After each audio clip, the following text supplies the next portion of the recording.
Selamat pagi anak-anak Ibu. Bagaimana kabarnya pada pagi hari ini? Semoga tetap dalam keadaan sehat ya. Nah, pada hari ini bertemu lagi dengan Ibu Reslinawati akan memaparkan materi bahasa Indonesia kelas 8 yaitu masih tentang teks eksplanasi. Anak Ibu, pada pertemuan minggu lalu kita sudah membahas tentang pengertian dan ciri-ciri teks eksplanasi. Bahkan anak ibu sudah menyelesaikan tugas yaitu tentang mengidentifikasi teks eksplanasi. Nah, pada pertemuan ini kita akan membahas tentang struktur teks eksplanasi. Nah, sebelumnya Ibu beritahukan kepada anak Ibu, karena ini materi pada semester ganjil atau semester 1.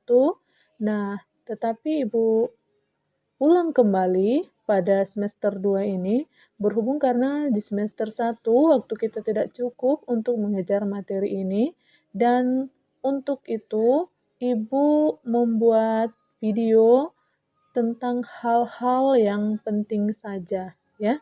Nah, makanya nanti jangan kamu bingung kenapa Ibu materinya kok dilangkah-langkahi. Sudah langsung ke struktur teks eksplanasi, sementara meringkas kita belum ya, nah Ibu. Jadi Ibu pilihkan materinya yang penting saja, yang kita anggap penting ya. Nah, pada materi yang akan kita bahas yaitu struktur teks eksplanasi. Silakan anak Ibu dibuka bukunya pada halaman 138 ya. Oke, nah coba kamu perhatikan pada halaman 139, di sana terdapat sebuah bagan tentang struktur teks eksplanasi. Nah, bisa kamu lihat di sana struktur teks eksplanasi ada 3 bagian, yaitu identifikasi fenomena, rangkaian kejadian, dan ulasan. Oke, kita akan bahas satu persatu. Silakan kamu buka halaman 138 ya, Anak Ibu. Nah, di dalam teks eksplanasi dibentuk oleh bagian-bagian tertentu. Perhatikan kembali contoh teks sejarah Kabupaten Bandung yang sudah kita pelajari. Nah, pada minggu lalu kita sudah membahas teks tentang sejarah Kabupaten Bandung, ya kan? Nah, kalau kamu masih ingat, itu terdapat pada halaman 128 ya. Sejarah Kabupaten Bandung, teks sejarah Kabupaten Bandung terdapat pada halaman 128 ya Nak Ibu. Nah, dalam teks tersebut merupakan teks eksplanasi, ya kan? Nah, strukturnya diawali dengan pengenalan fenomena. Oke, silakan anak ibu. Kita lihat dulu halaman 128. Nah, di sana kita lihat pada awal paragraf terdapat di situ pengenalannya. Sudah, awal pemerintahan Kabupaten Bandung dimulai sejak Piagam Sultan Agung. Nah, yang pertama di situ pengenalan fenomena, kemudian rangkaian peristiwa hingga ulasan. Sudah? Nah, dalam teks tadi pemerintahan Kabupaten Bandung memiliki struktur pengenalan fenomena, rangkaian peristiwa hingga ulasan. Nah, kita akan bahas apa itu pengenalan atau identifikasi fenomena. Nah, kembali lagi kita pada halaman 138 ya, Nak. Oke. Apa yang dimaksud tadi identifikasi fenomena? Nah, identifikasi fenomena ini disebut juga dengan pengenalan. Pengenalan yang berisi tentang apa yang akan dibahas atau peristiwa apa yang akan disampaikan. Nah, identifikasi fenomena ini mengidentifikasi suatu yang akan diterangkan. Berarti apa yang akan dijelaskan? Peristiwa apa? Fenomena apa yang akan dibahas?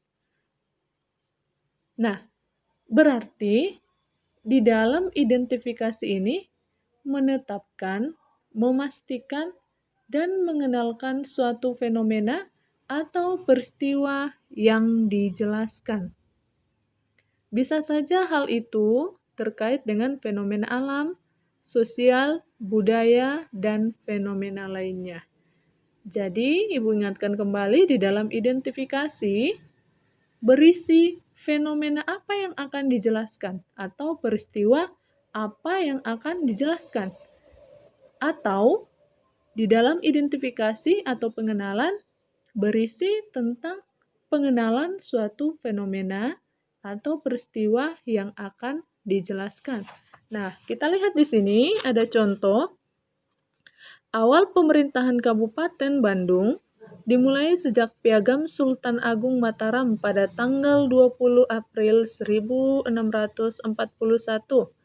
Tanggal tersebut ditetapkan sebagai hari jadi Kabupaten Bandung. Nah, kalau kita perhatikan teks tersebut berisi pengenalan peristiwa atau pengenalan fenomena. Oke, kita lanjutkan Ibu. Struktur yang kedua, penggambaran rangkaian kejadian. Nah, di dalam penggambaran rangkaian kejadian ini berisi rincian atas kejadian yang relevan dengan identifikasi fenomena. Di dalam bagian ini dapat disusun dengan pola kausalitas maupun kronologis. Ingat anak ibu, di dalam teks eksplanasi, di dalam proses ada dua bagian. Nah, kita lihat kembali bagannya. Di dalam rangkaian kejadian atau proses terdiri dari dua, yaitu kausalitas dan kronologis.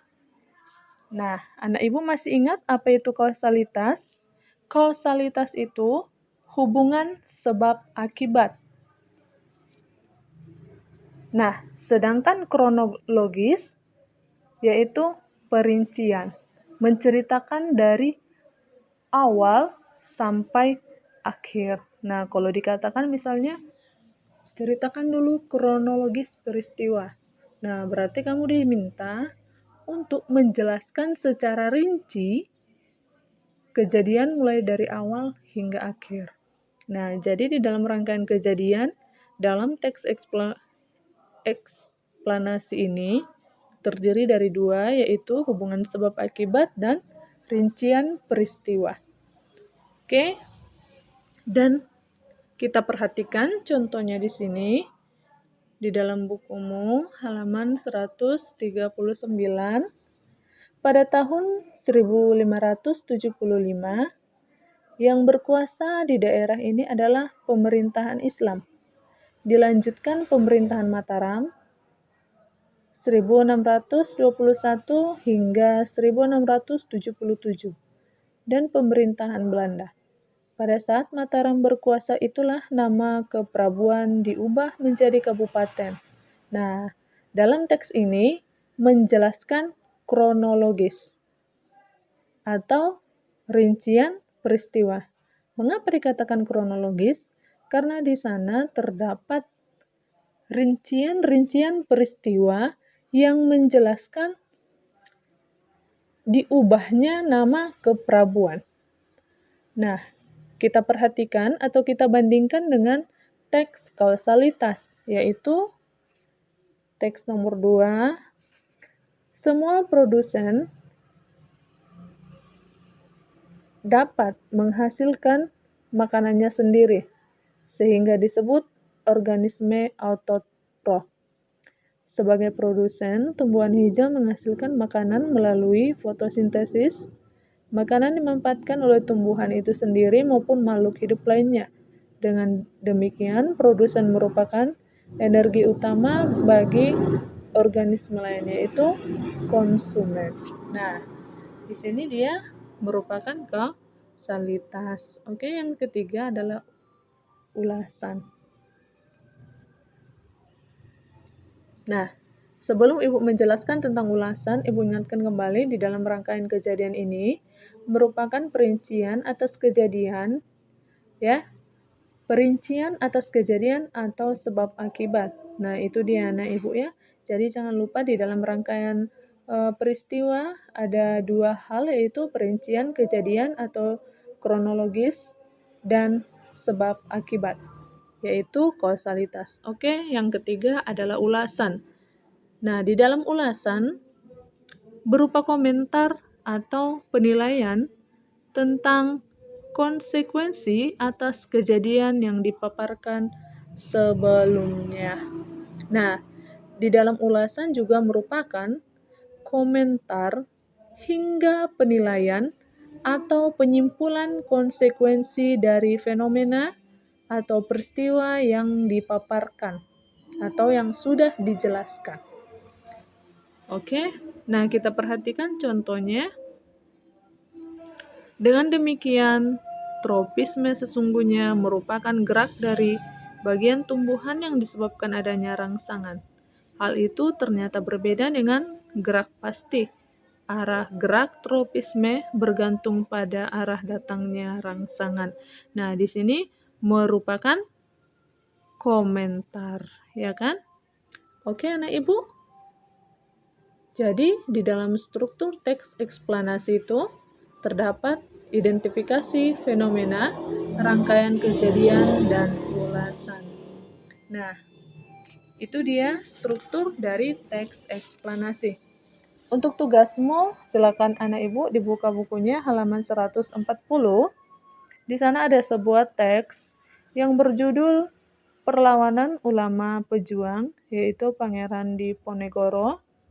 Nah, di sana terdapat dari beberapa paragraf.